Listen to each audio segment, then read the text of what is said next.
pse bufi kjo nof? A nuk ka qenë bullizuese në një farë mënyrë edhe për ty?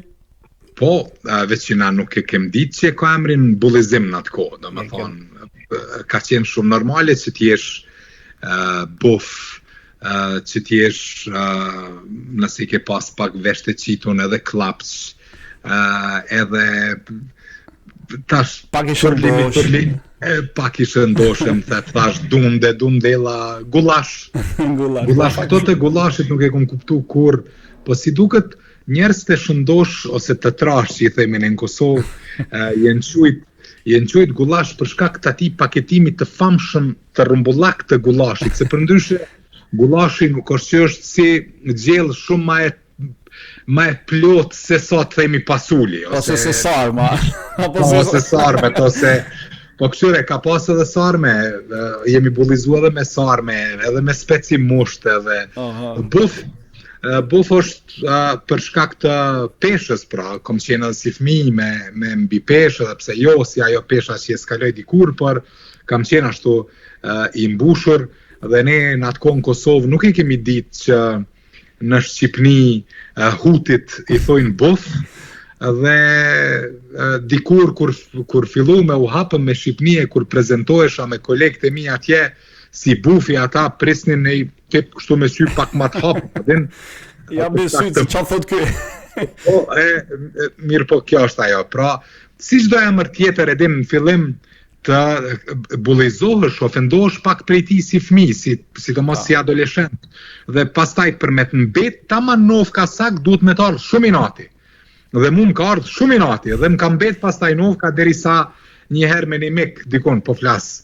Kjo klasa 8, viti parë, shumë herët, thas po të rrimbe keq, nga din, thash po thua, tha që edhe unë e ka pasaj një pseudonim matron pak. Edhe në rregull, shoqëria jon përgjithësi shqiptare, si në Kosovë, si në Shqipëri, ne gjithmonë kemi nofka. Në fakt, e bukur është se në Shqipëri, po themi, duke qenë që unë jam mbuluar me sektorin e kronikës, kriminalët kanë gjithmonë emrin e nënës. Beni Qimës, apo filani X-it, bullizoheshin në një farë mënyrë, pavarësisht ishin kriminal të fortë në Shqipëri si quajnë, gjithmonë kanë emrin e nënës nga mbrapa. E bukur që nga kjo. Ja, kjo ndryshim. Kjo është diçka e re, nuk e kam ditë. Po, e vërtetë, ka disa personazhe të njohur të botës krimit të Shqipërisë, të cilët thirrën me emrin e nënës, domethënë emri pseudonimi i parë, emri i shkurt i tij, pastaj i filani, ose i atij, ose i këtij, e kupton? Kjo është ka qenë theksuar. A guxojmë me keshun e ti me këto që e tregove tash apo duhet ta kaloj? Okej. Unë fakt unë përmendi, po nuk kesh, kur përmend se personazh me probleme. Mirë, ti i ke ndjek, unë ka mundësi nuk i njoh.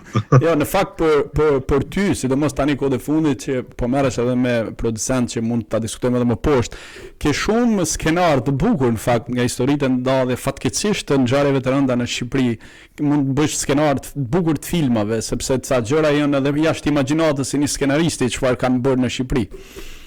Por këto do t'i diskutojmë pak edhe më poshtë. Ajo çfarë unë mësova gjatë bisedës që kemi ne bashkë, më the që kishit qenë një pjesë caktuar të jetës në Beograd. Po si ka qenë adoleshenca në gjatë kohës luftës? Po themi në Beograd dhe më pas adoleshenca e kthimit në Kosovë. Jo, realisht unë adoleshencën e kam nisë në Kosovë. Do të thonë vitet e para ato që quhen teenager, që fillojnë në moshën 13 vjeçare, 12-13 vjeçare, unë i kam nisë në Kosovë. Në Kosovë jam kthy shumë fëmijë. Dhe në Kosovë kemi qenë ne, po mendoj unë dhe prindët e mi, çdo verë 3 muaj pushim dhe çdo dimër 1 muaj pushim. Pra ka ra që t'jemi 50-50 në raport me si me thonë familjen në Beograd. Dëgjoj, Beogradi për kohën kur babai mi ndjer Faiku ka shku, ka qenë gurbet, ka qenë si të shkosh në Zvicër sot apo në Austri apo ku e di. Se këto shpërdoren edhe gjyshim në mëngjes pas, edhe ai ka punuar në Beograd një kohë caktuar kur ishte edhe adoleshent, kur ishte 18 vjeç, 17 vjeç. Fiks. Dhe unë e ndjej të nevojshme se shpesh është njëra prej batutave mbase kanë njerë edhe nuk kanë ku më shohën ose ku më kritikojnë. Ka momente kur jap ndonjë mendim politik ose kjo e fundit që ndodhi me nominimin tim për ministër kulturës dhe turizmit në Kosovë, shihet në koment aty këto që hajtë se ky është i Beogradit, ky ka lidhje me Beogradin, edhe i thash njërit, thash patjetër, thash në moshën time 19 vjeçare jem regrutu nga sistemi dhe punoj për ta që një kohë. A din si? Fakt kjo vërtet, sepse në Kosovë dhe në Shqipëri e bën rregull treshe. Në momentin kur nuk ka mungesë argumentesh, të gjithë turrën për të etiketuar për një gjë që ndoshta është një gjë që s'mund të quhet e rëndësishme. E kuptoj që në momentin që njerëzit kanë argumente, mendoj i përdorin më shumë këtë pjesë. Po, a din si, unë po du me tregu kështu se më pëlqen me fol për këtë temë dhe kam qef me përsërit sepse ka qenë një numër i madh i bashkëdhetarëve që ka jetu deri në fillim vitet 90-ta kur praktikisht është boshatis Beogradi pas atyre që kanë punuar për sistemin ose kanë pas ndonjë afërsi ose kanë dashur që të nënshtrohen dhe themi për mos t'ju hyn hak janë edhe furtarët, furraxhinjet, të cilët kanë vazhduar punën e tyre të ndershme e të pastër, ka dhe një numër të madh, unë i njoh shumë prej tyre, i dua dhe i respektoj për sakrificën sepse ata janë akoma të themi në frontin e parë. Unë e kam thënë edhe në një intervistë tjetër, jam i rritun prej një babai që mund të përshkruhet më së miri në poezinë e Sad Mekulit për vllajën me sharr në krah. Dhe Beogradi dhe pothuajse e tërë Jugoslavia ka qenë mbushur me shqiptar të vujtun, e të leckosur nga fashizmi e represioni i Rankovićit në Kosovë edhe në troje tjera shqiptare në Jugosllavi. Duhet jesh totalisht ignorant dhe të mos e njohësh vetveten nëse mohon edhe përjashton këtë pjesë të historisë së popullit shqiptar.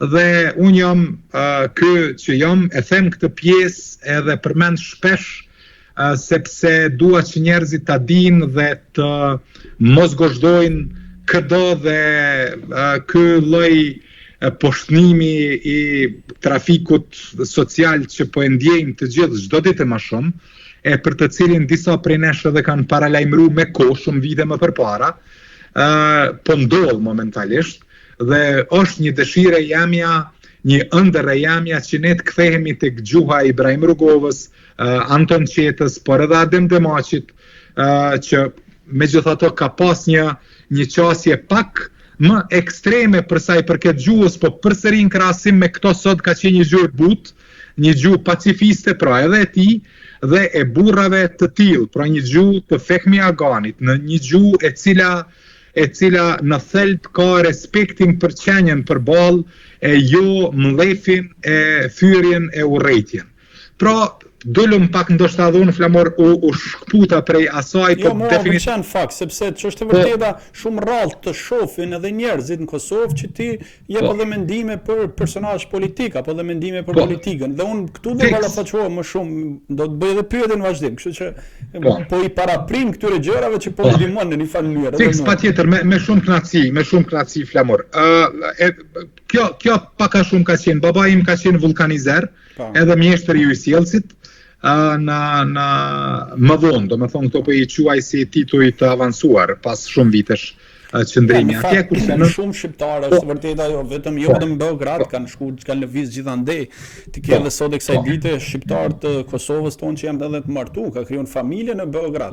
Kështu që nuk është një dramë e madhe kjo për shkak se siç e përshkrove edhe situata ka qenë e tillë. Nuk mund të kemi të paragjykojmë gjëra. Unë edhe një fakt tjetër që njerëzit nuk e dinë, e dinë ata që më njohin personalisht. Nana ime ndjer ka qenë një patriote autodidakte jashtëzakonshme. Dhe unë kisha më shumë në këtë fakt, sepse nuk ishte fakti që pse bot jetën në Beograd, kjo është në besoj e kaluar. Më shumë e kisha si e përjetove ti fëmijërinë tënde atje në Beograd, duke qenë që ishe shqiptar, e kupton? Kjo e kisha më shumë, për këtë arsye bëra edhe pyetjen tënde. Për me qenë i sinqert si fëmijë deri në moshën themi klasa e 2, atëherë kur ti fillon e kujton pak më mirë klasa e 2, 3. Pra, për me nda kështu, vitit 89, vitit 89 shënon një kthes edhe një manifestim më të madh të atij elementit racist ndaj nesh si familjeve. Edhe fakti i protestave ndoshta bëri efektin e vet. Po, gjithë shqiptarëve që sidomos mas atij tubimit madh në Gazimestan që e bani Miloševiqi të 89-ën dhe suprimimit të autonomisë, mbylljes së televizionit, shpalljes së pavarësisë prej po menoj të Republikës prej patriotëve dhe pas shpalljes pavarësisë në Kaçanik,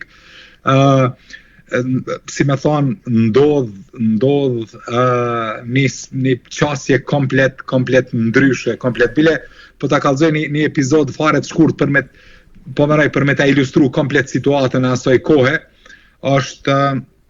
ka qenë gjykimi i Azemllasit, edhe nëse nuk gaboj, ka qenë dikon 10 mëngjes, 9 mëngjes a diçka, dhe baba im duke dashur që të shkoj të vi në banesë ta dëgjoj live ose ta shikoj live lajme ta diçka, i thot një kolegu ti shumë vjeçar. I thot, majmë ndërimin sot se Azemi ka me dalë në gjykim dhe po du me shku me këqyr. Edhe aje pranon atë sen, mirë po edhe raporton tek drejtori përgjithshëm, edhe baba im që kishte arrit një punë më të qetë të vulkanizerit, pra të një drejtuesi të një 7-8 vulkanizerve, gomistjerve, apo si e thojnë. Supervizori, gjithë punojse, po themi aty.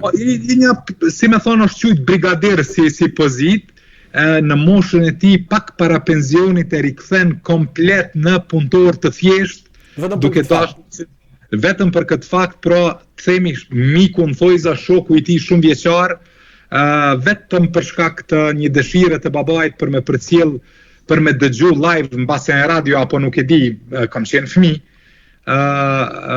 Domethënë, kjo ka qenë, si me thonë, ai elementi i parë, pastaj ka qenë sulm fizik, e tjera nuk po duket bisedën. Jo, ai kam më shumë e kisha te jeta jote me fëmijët e tjerë në Beograd, me fëmijët e serbë. Kjo ishte ajo pjesa më shumë që më interesonte. Une nuk ka ndonjë këngë të viteve 80-ta, 90-ta patriotike të Shkurtë Fejzës, Shyrete Belulit, Suzana Tahir Sylës, Zyle Krasniqi Dërmaku, Ilir Shashiri. Gjithë që po thon faktu nuk i njoh, edhe pse s'kam bërë fëmijë. Të gjithë këta që po t'i përmend këngët e tyre nuk i njoh, jemi sinqert, edhe pse kam bërë shkollë gjitha në Kosovë. Këngët e tyre patriotike të viteve 80-ta, 90-ta kanë jehu në qendër të banesës ime në Beograd, të dëgjuara nga nana ime, e të cilat tekstet e të cilave unë i di edhe sot. E kjo dikujt mund t'i tingëlloj absurde. Jo, unë vet kam jetu, jam rrit në Kosovë dhe unë nuk i di gjithë këngët apo këto çfarë më rendit e ti që është e vërteta. Kështu që është tjetër Fatmir, sepse në momentin që je emigrant diku, sepse desha në Beograd e thej edhe vetë më herët që ishim emigrant. Dhe ndjesia e patriotizmit, ndjesia e dashamirësisë ndaj kombit ose vendit është më e rritur në fakt, vlera më të larta ai ka. Kështu që unë e kuptoj këtë.